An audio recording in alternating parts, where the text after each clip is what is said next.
A Kitsune Remnant by Red Devil 316, Chapter 10, A New Semester. Good afternoon, everybody. I, Daimyo Yoshiga of One Country, current elected speaker for this Council of Nations, welcome you to the 151st Assembly, and at 12:07 p.m., September 4th of the year 749 AS, I open the proceedings. The man speaking was old, like most people in the room. He wore the normal clothing for someone like in the desert, but it was most definitely more expensive and detailed. His tan skin bore the wrinkles of his years of age and days in the sun. He was currently standing in front of a podium in the middle of a large darkened room. In front of him were rows and rows of people sitting in a tired semicircle. At the front sat the current five Kage. On the far left, Chojuro next to him, Kakashi was in the middle, and Korosutsu and Garo to his right respectively. Behind them were the high jonin of the minor villages, and behind them, arrayed on the higher tiers, were the various daimyo of each nation. Daimyo Kazana of Spring Country, you have the floor. He finished and left the podium to be replaced by Koyuki. Thank you, Yoshiga Dono. She began, "You'll be pleased to know we've recently made a breakthrough in propellant and fuel consumption. With this breakthrough, we should soon be able to field aircraft that can fly for longer durations and further distances, and also it may help towards creating larger warships because, as you know, the larger the displacement an object, the more forces it needs to move it. With this, we may be able to contend the seas and skies better than before." She smiled briefly when there were several carriers of appearances from the audience and a smattering of applause. In other news, thanks to our operative abroad, Naruto-kun, he has been sending back schematics and the agnostics on various devices and pieces of equipment that would originally be out of reach for us currently. One such piece is the e-scrolls, which on their own should propel our knowledge of computers and circuitry by several decades, Koyoko explained. "And how is our operative faring in such a hostile environment?" someone asked. "Hokage Dono," Koyuki prompted, and left the podium. Kakashi in his brand spanking new robes walked up to the platform and coughed into his hand. Operative Uzumaki, or Kitsune, sends regular reports back to HQ detailing his experiences and movements. Currently, he has gained the trust and cooperation of his teammates and the headmaster of Beacon Academy, and has integrated himself well with school life. He has also taken down a large mob boss in downtown Vale who ran a spy network rivaling our own Jiraiya's network, and replaced it with his own. He says it should be soon be up and running at the full capacity and soon be spreading to the other kingdoms, though he doesn't know on what time frame. Mikashi began explaining. Much like Kanahana Dono mentioned, he is already using it to steal different technologies and gather essential information that may help us towards our final goal. For example, he recently acquired the building plans for Beacon Academy and a map for the whole of Vale and Vacuole. This time there was a roar of celebrations. He later reports he is currently working gaining the plans for Atlas and Mistral. "And how does the populace react to his presence?" another asked. He writes that most of the student body and staff is threatened by his presence, but have made no hostile actions other than childish slander and mocking. However, one rather concerning point was that Operative Uzumaki reported a missing nin present in the kingdom. "And why is this a problem? We should be celebrating such a fact," as someone shouted, and received some cheers and support. "It is concerning because the kingdoms may believe that we sent them. Although it is of no loss to us, it will hamper the treaty negotiations, which in turn sabotages our goal. Or have you already forgotten why we're even pretending to be civil in these essential talks?" Kurotsuchu spoke up, shutting the celebration up. "These missing nin, what about them?" A asked. "Naruto eliminated them, as any operative would have done, and searched the whole of Vale for any more cells. Finding none, he does however express concern on how they came to Vale in the first place, with neither party noticing until Naruto engaged them and requested a full sweep of nations to uproot any more would-be runners," Kakashi proposed. Seconded. Mifune spoke from the front row of daimyo.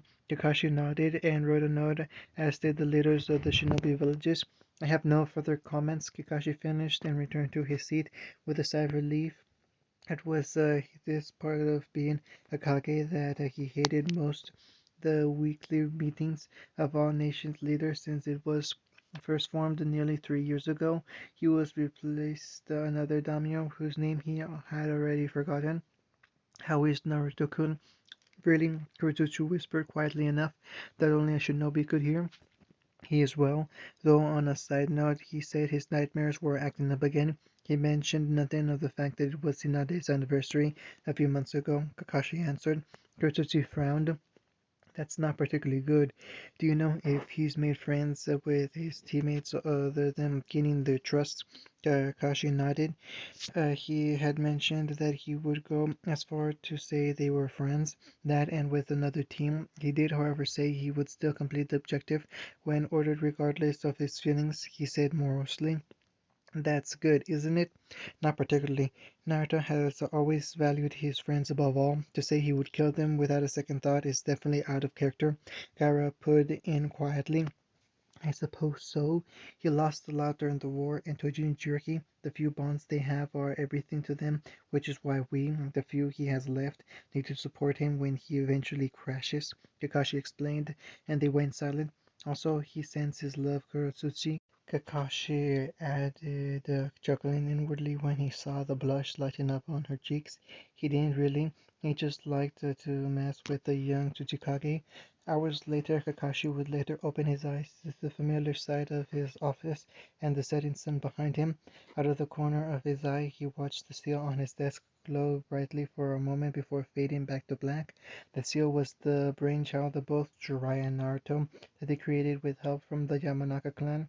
It essentially detached your mind from your body and put it into a hub that worked like a mindscape did. This allowed all the leaders to meet up weekly without traveling anywhere. The downside was that because you weren't currently in control of your physical body for a long time, you were always incredibly thirsty and hungry when you got out. That and a headache.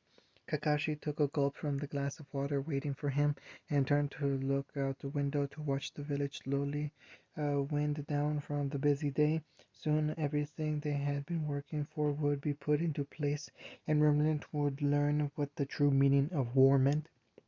To the confusion of the others at the table, Naruto randomly raised both his plates of breakfast and drink off the table.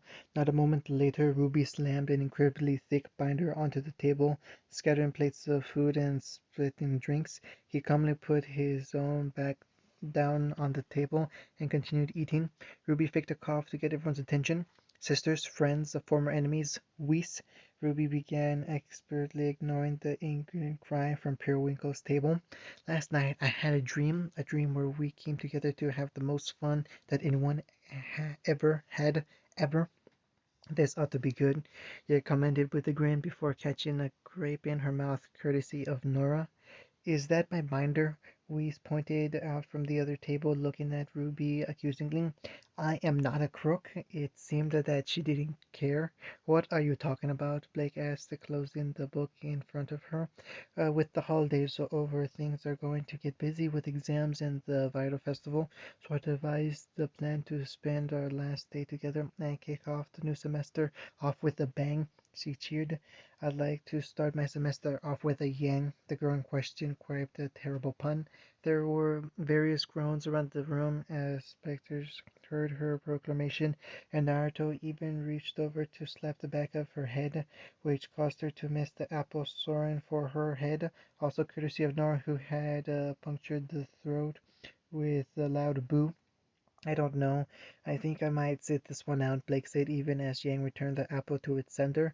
I wouldn't be so sure. Knowing Ruby, she'll drag you in any way. Besides, it might be Naruto was cut off when he felt something soft and wet splat on the back of his head. He slowly reached up to peel off the culprit and found a pie.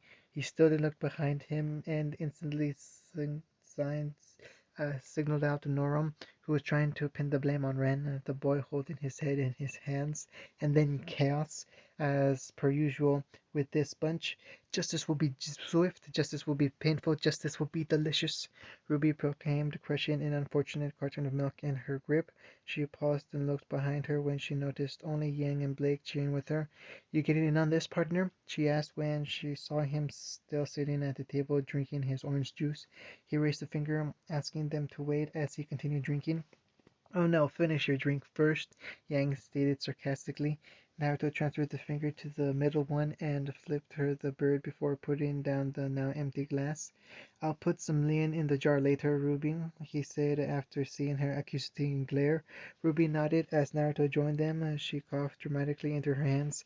As I was saying, justice will be swift, justice will be painful, it will be delicious, she roared again, this time with Naruto joining in with the rallying cry. Aspen looked out at the fleet of Atlas ships that were gathering outside his window and wondered how the resident shinobi was reacting to their presence. Ironwood certainly likes bringing his work wherever he goes, Glinda commented. Well, running an academy and military can be very demanding work. There was a bleep and a message popped up on his screen informing him of someone requesting to come in. He dismissed it. Enter General Ironwood in all his splendor strode in through the doors. Ozpin, he greeted warmly. It's been too long. General, Ozpin greeted cordially. Please call me James. We're friends after all. He turned to Glinda, who looked as though she wanted nothing but to be somewhere else. And Glinda, it's certainly been too long since we last met. Oh, James. Glinda pretended to swoon. I'll be outside, she told Ozpin coldly and walked past the two without another glance at the general.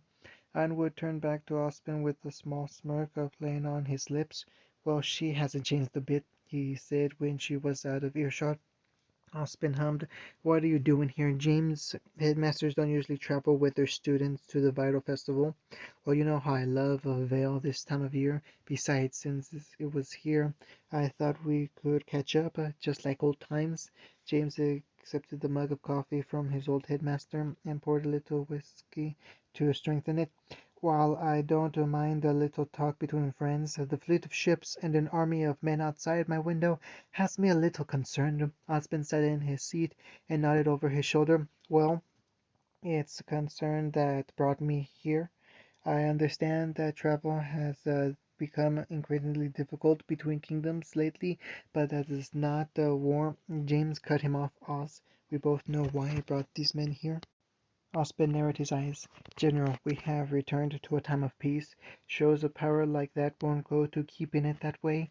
Peace? You think that the nations are just sitting around on their hands, happy with the fact that they got us to come to the table? Believe me, Osmond, they are waiting for the right time to strike. They are ruthless and dangerous people that will burn our kingdom to the ground if we let them. And may I remind you that you are the reason that they are like that in the first place.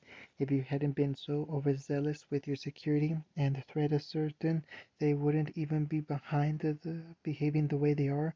If you had just reunited in the action of the SDC against their people and not told lies to the media to spread the dissent just to cover up what you had let happen and to keep your job, we may not have even been enemies. Husband stood, and who's to say they wouldn't have been already? I was being cautious in the face of an unknown threat. Who's to say they weren't like the Grim and would be hell bent on wiping us out? Ironwood countered. I was doing what I thought was right to protect our people against a threat that could have been worse than the Grim, he justified. Osmond grit his teeth. We wouldn't, but we would have had a damn better chance at finding out without you stirring things up when we went there. I am here to protect my people and yours and against our enemies, Osmond, whether you like it or not. Besides, if what Crow said was true, our enemy might already be here, James reflected. Osmond of course noticed, but made no comment. If what Crow said was true, then we will handle it tactfully, not by throwing a fleet of ships at it. Osmond sat back down and let the tension run from his shoulders. It's the Vital Festival, General, a time to celebrate unity and peace of everyone in the kingdom, everyone, which is why the elemental nations are traveling here to celebrate with us. Ironwood sighed and nodded. Very well. Aspen nodded. Now we can catch up later. I'm sure we both have a lot of work to do, he dismissed. The general nodded and headed back towards the elevator. Oh, one last thing. That shinobi here, Kitsune, where is he? He questioned just before the doors closed. Osmond didn't even look up from his screen. You have nothing to fear about that boy. He has been nothing but polite and gracious since he got here, even taking out a small band of missing nin that had apparently snuck through their web. But do not anger him, although he hides it well, I can tell. His is incredibly powerful for his age. James nodded and finally entered the elevator. The door closed behind him. Besides, I doubt you could beat him even if he was at his worst, because I don't feel I could beat him at my best, he added quietly to the empty room. Naruto sat on the window, watching the Elysian fleet hover overhead as he ran a thumb along the blade of a kunai, while his free hand drummed a beat only he could hear. The fact that he was tense could have been spotted by a child. The rest of his team was playing a game called Remnant in the library, and Team Periwinkle had gone to joining them, leaving him alone in their dorm to stew in his brooding. Ruby had commented that it was like having a second Blake in the room. Sedguro had then taken the leader's cookies in retaliation for the comment. Naruto frowned and looked at the small patrols made by the Atlas troops, organic and synthetic both. During the war, it would have been laughable to have seen such a pitiful groups wandering alone, and they wouldn't have lived to regret their mistakes. But the times were different now. Although he had an itch that needed scratching, he wouldn't just go and kill off a few soldiers, alive or not. That would be very counterproductive, and he would probably get in a lot of trouble back home. Home. Home was something he had thought about often, and in response to the reports he sent regularly, Kakashi in turn would send him news about things moving around in the elemental nations, like the results of the weekly meetings the leaders had. He had mentioned that nothing had come of the search yet for missing Nin, but said that it didn't mean nothing would after a while.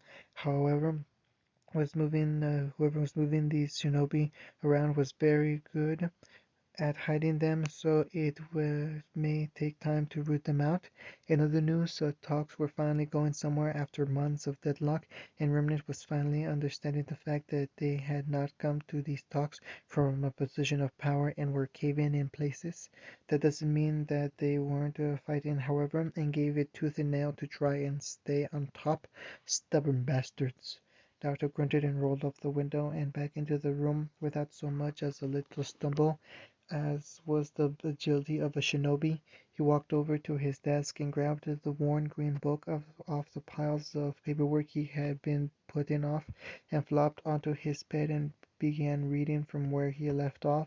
Reading his godfather's only non-porn publication was always a calmer to him, despite having read it through hundreds of times. Now the book always spoke to him.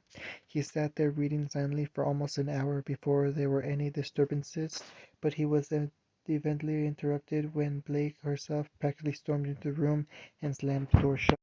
He watched quietly as she composed herself, apparently unaware that he was in the room. After a few deep breaths, she clearly relaxed and sat herself on the bed, hugging her legs close. "That bad, huh?" he said. Blake jumped, shocked that the room was occupied. "Kitsune, how long have you been there?" she asked after a minute or two of trying to calm him back down again. She never understood how he did that. Thanks to her cat ears, so few were able to sneak up on her, but time and time again her teammate was able to do it, and most of the time he wasn't even trying. Naruto rose a brow. "I never left. What happened?" he asked again. Blake coughed. "I don't understand how the others can be so calm and happy with the White Fang out there. How can you? You were with me that night and you saw what I saw, but you don't know the White Fang like I do," she protested. Naruto sighed and closed his book. "I'm not worrying because it's not my place to worry. The White Fang are an independent terrorist group in Remnant, and as a shinobi of Konoha, I can't interfere without severe diplomatic repercussions. That, however, doesn't mean that I am idle. I have eyes and ears open and veiled for any activity that can be connected with the group," he explained, moving under the Faunus' bed, and the others While most of them aren't as innocent in regards to everything as you might think, they have not experienced how dark this world is like us. Yang and Ruby lost their mothers. We had dealings with the White Fang as well. I had to contend with a world where it's kill or be killed, and you practically grew up with the White Fang. They ignore it perhaps because they don't want to admit that there's something wrong, he said gently, resting a hand on the girl's shoulders. Blake sighed. I suppose I just can't help but worry. It was almost adorable the way her bow flattened against her head, obviously made to do so by her ears. Naruto nodded and shifted to sit beside Blake. Understandable. You feel as though you are responsible for their actions, and that if you had done things differently, things might have been different. Sasuke, Blake guessed, stretching out on her bed as she got more comfortable with the conversation. Naruto hummed the affirmation. I hesitated and let him get away. All the deaths he caused afterwards I felt responsible for because I could have killed him there and then, and none of them would have happened. Naruto explained, a faraway look in his eye. Blake looked at him curiously.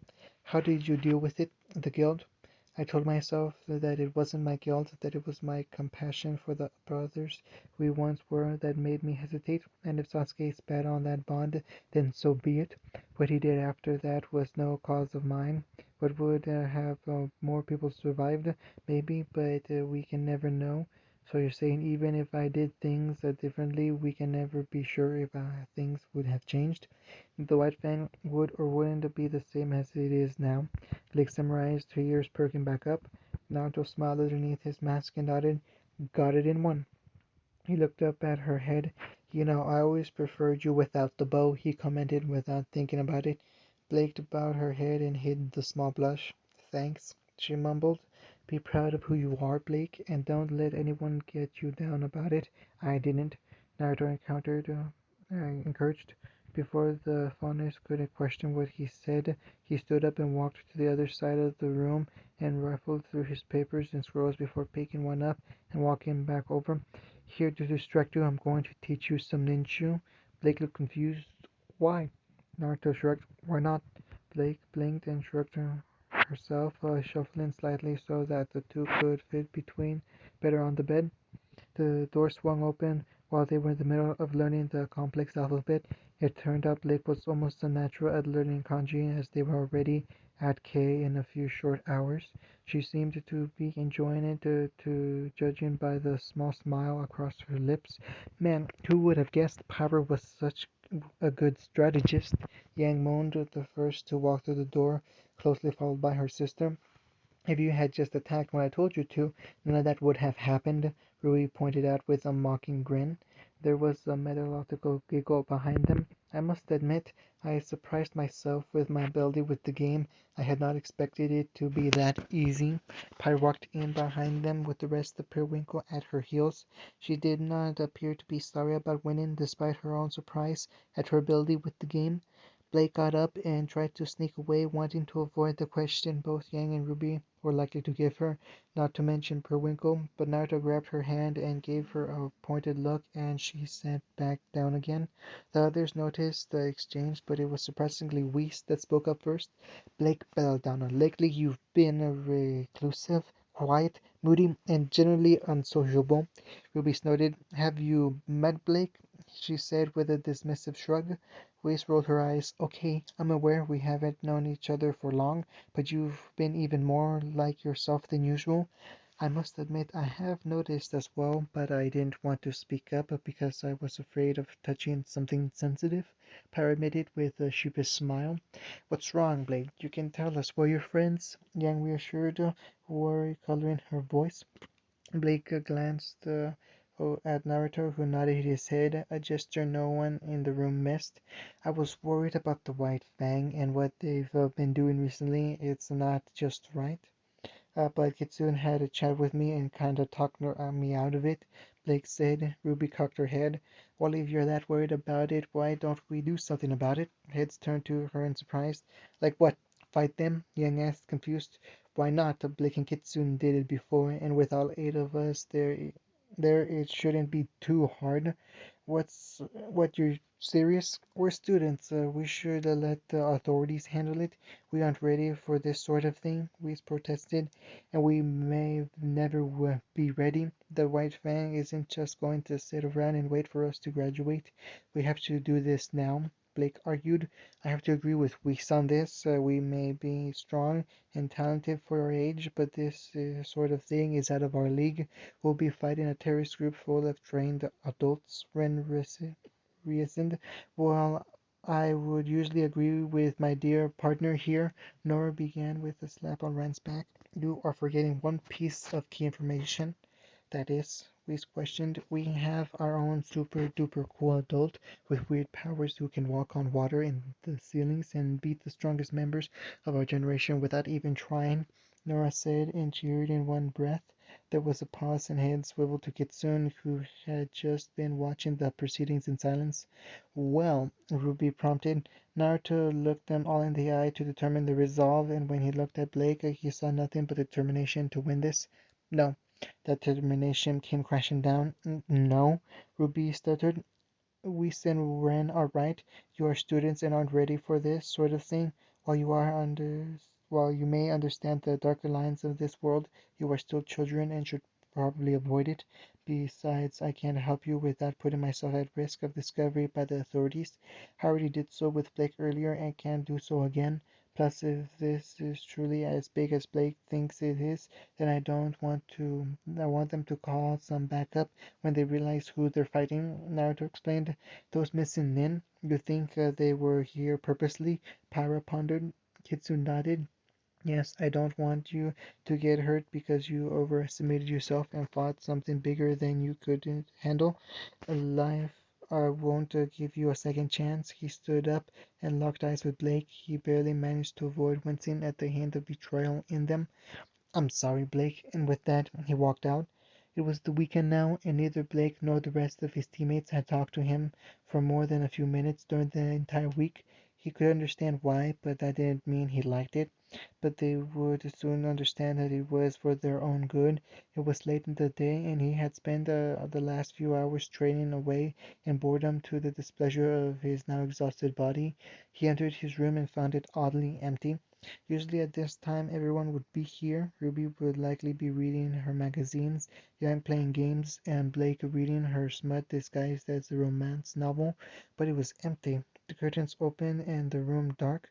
Naruto narrowed his eyes and crossed the hall to knock on Periwinkle's door. There was no answer. Narrowing his eyes further, he placed his palm on the door and sent a pulse of chakra throughout the door woodwork and into the room to sense if anyone was inside. There wasn't there wasn't anyone there. Crossing the back to his room, he expanded his senses to the whole campus to try and snuff out the two teams. Nothing. Now thoroughly worried, he started to clue in on where they might be. He sat cross-legged on the bed and opened his chakra pathways to the nature chakra around him.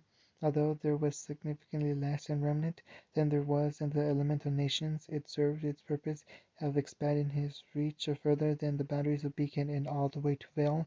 He instantly zeroed in on their signatures, and judging by their pulsing, they were fighting. They had gone anyway. With a furious curse, he shot off the bed and to the wardrobe, where he grabbed the black cloak he first wore with Blake and shinned out the building. He hoped he wasn't too late. End of chapter 10.